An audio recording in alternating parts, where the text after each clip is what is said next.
Bonjour Sophie, bonjour à tous et bienvenue dans ce nouvel épisode d'Émotions à cœur.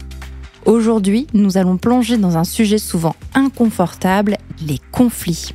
On aimerait souvent les éviter, faire comme si de rien n'était, mais en réalité, ils font partie de la vie et ne sont pas toujours faciles à gérer. Sophie, comment réagis-tu, toi, face aux conflits ? Bonjour Claire, bonjour à tous. Eh bien Claire, ça dépend des situations. Mais ce n'est jamais simple. On a tous nos automatismes. Certains fuient, d'autres explosent et parfois on reste simplement paralysé sans savoir quoi faire. Pourtant, il existe une autre manière d'aborder les conflits. Et c'est justement ce que nous allons explorer aujourd'hui. Et pour mieux comprendre, laissez-moi vous raconter une histoire qui illustre parfaitement cette dynamique. Alors, installez-vous confortablement et laissez-vous porter par la voix de Sophie. Élise, 32 ans, chérit sa famille plus que tout. Elle a grandi au sein d'une fratrie unie, bercée par des traditions familiales qui rythment leur quotidien. Depuis toujours, ces rituels sont orchestrés par sa sœur cadette, Julie, une tornade d'énergie et de détermination. C'est bien simple. Julie décide de tout. Le menu des repas, l'organisation des fêtes, la destination des vacances. Rien ne se fait sans son aval. Élise, plus discrète, s'est toujours accommodée de ce fonctionnement. Après tout, préserver l'harmonie vaut bien quelques compromis. Ne pas faire de vagues, c'est plus simple. Un jour, alors qu'elles planifiaient ensemble l'anniversaire de leur mère, Julie déclara d'un ton sûr d'elle. On va faire comme d'habitude, un grand déjeuner chez moi et tout le monde apportera un plat. Élise acquiesça machinalement. Pourtant, une idée trottait dans sa tête. Elle imaginait une célébration plus intime, un moment simple et chaleureux dans ce petit restaurant que leur mère adorait. Elle aurait aimé le proposer, mais comme toujours, elle se tut. Pourquoi ? Parce qu'elle avait peur de casser la dynamique du groupe, de passer pour celle qui complique tout, de ne plus être considérée comme la sœur sympa qui suit toujours le mouvement. Mais cette fois, en rentrant chez elle, une petite voix intérieure la rattrapa. Pourquoi est-ce que je ne dis jamais ce que je veux ? Pourquoi je laisse toujours Julie décider pour tout le monde ? Ce qui est intéressant dans cette histoire, Sophie, c'est qu'elle met en lumière deux profils très différents. D'un côté, il y a Élise, qui adopte une attitude inhibée. Elle tait ses envies, s'efface et évite toute confrontation. De l'autre côté, on a Julie qui a un comportement beaucoup plus subtil. Elle ne crie pas, elle ne s'impose pas. Et pourtant, son attitude est agressive dans le sens où elle occupe tout l'espace, empêchant les autres de s'exprimer. Exactement, c'est tout à fait ça, Claire. Chacune réagit à sa façon, mais au final, chacun de leurs comportements ne font qu'aggraver la situation au lieu de la résoudre. Et oui, Sophie, il n'y a tout simplement pas de place au conflit. Et c'est bien ce qui pose problème ici. Oui, on a souvent tendance à opposer les personnes réservées aux personnes plus dominantes, comme si c'était une question de caractère. Mais en réalité, c'est bien plus subtil, non, tu crois pas, Claire ? Oui, c'est bien plus subtil, tout à fait. On parle en fait de 3 types de comportements. Inhibé, affirmé et agressif. Une personne inhibée donne plus d'importance aux besoins et aux opinions des autres qu'aux siens, au point même de s'effacer. Une personne agressive, à l'inverse, impose ses besoins et ses pensées sans prendre en compte ceux des autres. Et enfin, une personne affirmée accorde autant de valeur à son propre point de vue qu'à celui des autres. Elle sait exprimer son opinion tout en respectant celle de son interlocuteur. Et c'est bien là tout l'enjeu. Être affirmé, c'est savoir dire ce que l'on pense, ce dont on a besoin, sans pour autant écraser l'autre. Il y a une chose essentielle à comprendre. Nos comportements influencent directement ceux des autres. Et plus on adopte une posture affirmée, plus l'autre est amené à ajuster son attitude en retour. L'affirmation de soi, c'est aussi une dynamique relationnelle. Donc, en s'affirmant, on peut réellement transformer la façon dont les autres interagissent avec nous, n'est-ce pas, Claire ? Ouais, c'est tout à fait ça. En changeant de comportement, tu changes le comportement de l'autre. Alors, je reprends. Si Élise osait s'affirmer, cela pourrait vraiment changer la dynamique avec sa sœur, hein ? Oui, totalement. Et l'inverse est vrai aussi, tu vois. Si Julie, de son côté, pouvait réaliser elle en a assez de tout porter seule, de prendre toute la place simplement parce que personne ne la prend, elle ferait aussi les choses et avancerait aussi pour discuter. En réalité, chacune pourrait avoir besoin d'apprendre à mieux s'affirmer, mais d'une manière différente. Ouais, c'est très pertinent et je n'y avais pas pensé. Mais du coup, Claire, si je comprends bien, l'affirmation de soi pousse à dire ce que l'on pense et donc finalement à déclencher le conflit quand même. Ça pousse à discuter. Et c'est sain. S'affirmer, c'est sortir des non-dits, c'est exprimer clairement ses besoins et ses limites. Un désaccord exprimé sainement permet souvent d'assainir la relation.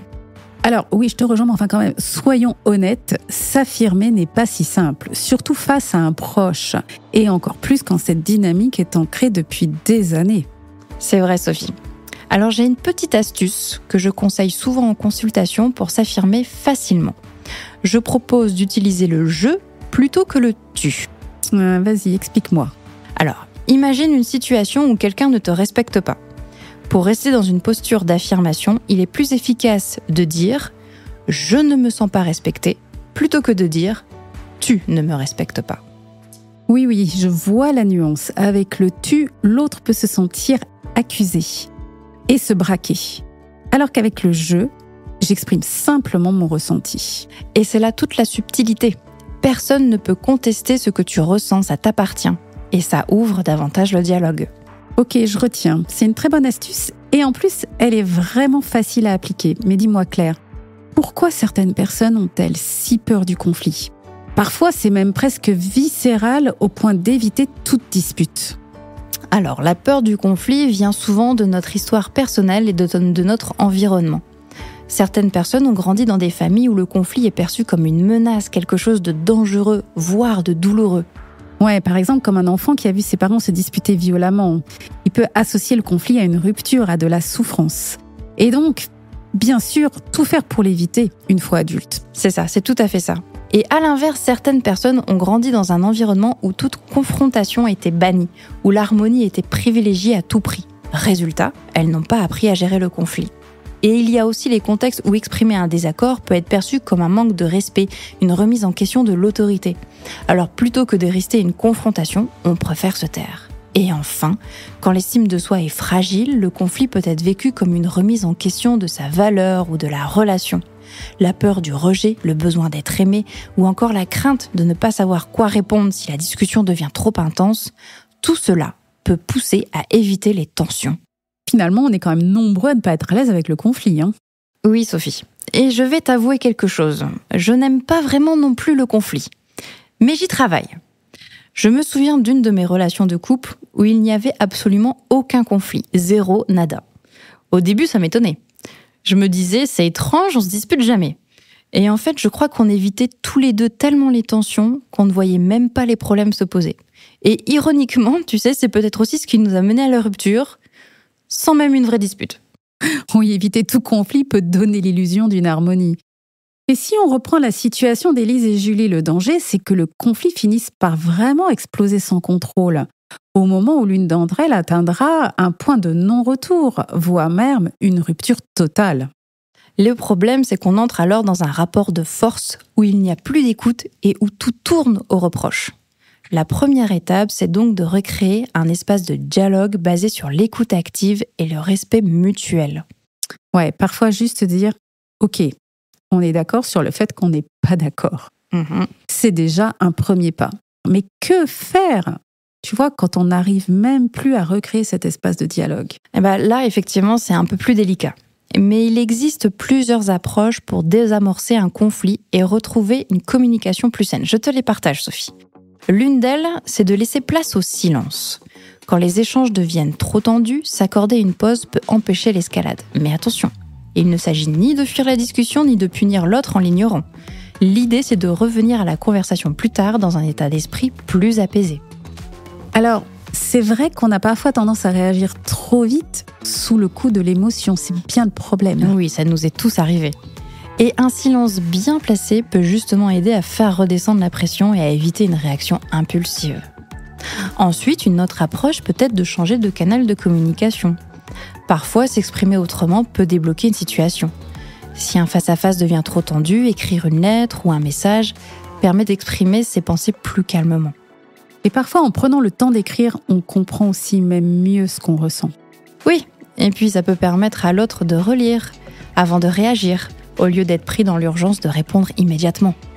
Ouais, et tu vois, ça me rappelle quelque chose que j'ai observé chez mes grands-parents petites. Ah ouais, vas-y, raconte-moi Sophie.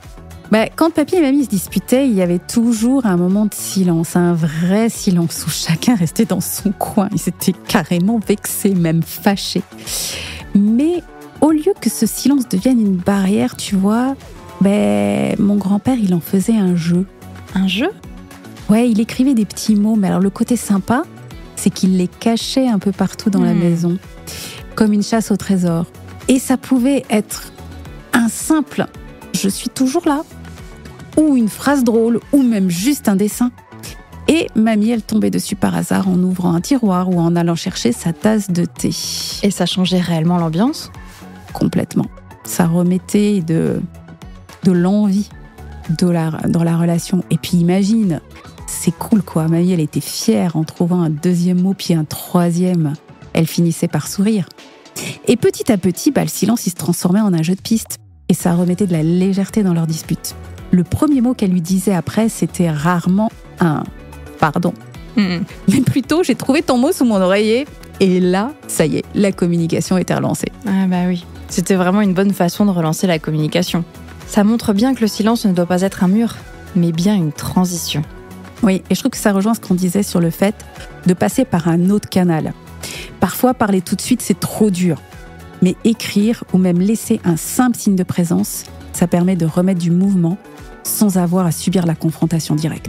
Exactement. Et ça prouve aussi que la communication, ce n'est pas juste les mots qu'on dit, c'est aussi les gestes, les attentions, les petites choses qui disent « je suis là », même si on n'est pas d'accord. Pour terminer, Claire, j'aimerais partager un exercice pour continuer à renforcer notre affirmation de soi. Ça m'intéresse, Sophie. Alors, c'est une approche qui s'appelle le travail et qui a été développée par Cathy Byron. C'est un processus conçu pour nous aider à remettre en question nos jugements et pensées qui nous font souffrir. Je l'ai adapté et j'ai retenu 3 questions essentielles à se poser face à une pensée négative. Alors vas-y Sophie, je les note. Alors la première question, c'est finalement la pensée que l'on a, est-ce qu'elle est absolument vraie ? Ça peut paraître stupide de le dire comme ça, mais est-ce que c'est vrai que l'autre m'en veut ? Est-ce que c'est vraiment vrai ? Et du coup, la deuxième question, c'est que ressens-tu et comment réagis-tu lorsque tu crois que l'autre t'en veut ? Quel impact ça a sur toi, en fait ? Exactement. Et ça te permet de te remettre par rapport à toi. Et la troisième, on prend le contre-pied. Comment est-ce qu'on agirait si cette pensée, on ne l'avait plus dans la tête ? Est-ce que ça aurait un impact sur notre comportement et notre façon de réagir ou pas ? Très intéressant. Et c'est bien ça, tu vois, c'est la dernière étape, elle s'appelle le retournement. L'idée est de retourner la pensée initiale et d'explorer en quoi cette nouvelle perspective pourrait être aussi vraie et voire même plus juste. D'accord, alors si je comprends bien, par exemple, si j'ai l'impression qu'une personne m'écrase et ne me laisse pas de place, ma pensée initiale serait « elle m'écrase ». Et en appliquant l'étape de retournement dont tu viens de parler, je pourrais essayer de voir en quoi cette personne me laisse de la place. Exactement, c'est tout à fait ça. Ce processus, en fait, il est intéressant parce qu'il aide à apaiser le conflit intérieur déjà, d'intégrer la dimension de la relation avec soi avant même d'aller vers l'autre. Et ça ouvre une nouvelle compréhension. Et plus particulièrement efficace dans les situations de tension ou de conflit.